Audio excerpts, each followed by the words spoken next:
had been undisturbed for a very long time, perhaps even since it had been laid to rest.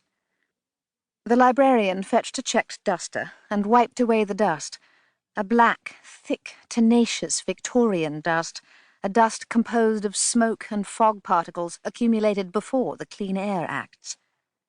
Roland undid the bindings. The book sprang apart like a box, disgorging leaf after leaf of faded paper, blue, cream, grey, covered with rusty writing, the brown scratches of a steel nib. Roland recognized the handwriting with a shock of excitement. They appeared to be notes on Vico, written on the backs of book bills and letters. The librarian observed that it didn't look as though they'd been touched before. Their edges, beyond the pages, were dyed soot black, giving the impression of the borders of mourning cards. They coincided precisely with their present positions, edge of page and edge of stain. Roland asked if it was in order for him to study these jottings. He gave his credentials.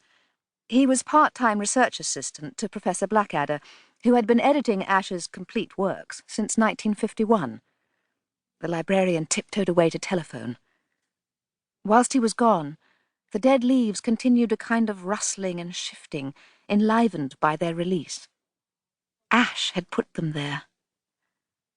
The librarian came back and said yes, it was quite in order, as long as Roland was very careful not to disturb the sequence of the interleaved fragments until they had been listed and described.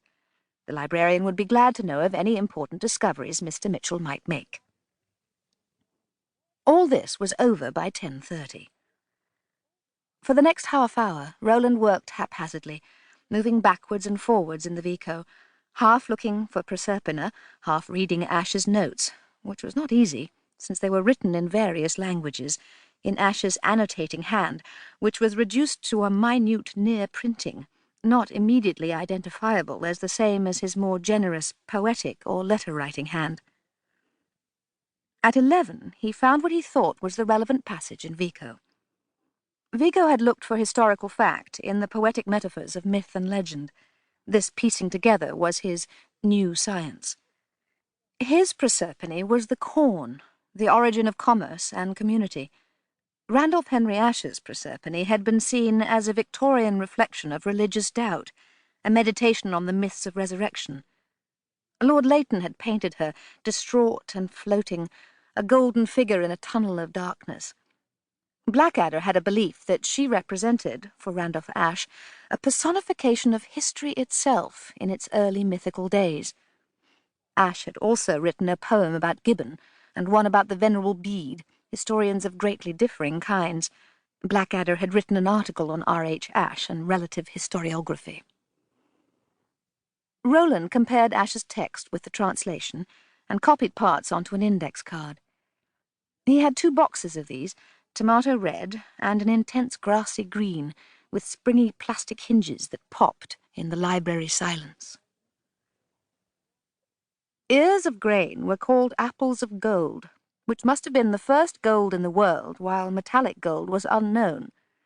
So the golden apple which Hercules first brought back, or gathered from Hesperia, must have been grain, and the Gallic Hercules, with links of this gold that issue from his mouth, chains men by the ears, something which will later be discovered as a myth concerning the fields.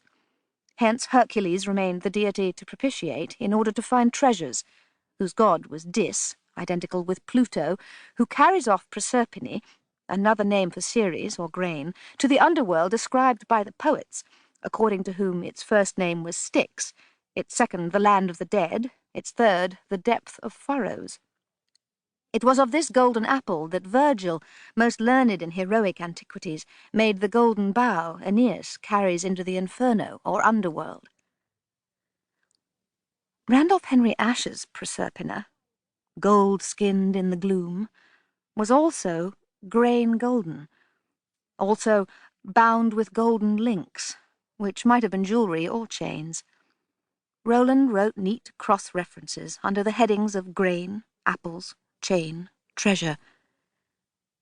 Folded into the page of Vico on which the passage appeared was a bill for candles, on the back of which Ash had written, "The individual appears for an instant, joins the community of thought, modifies it, and dies."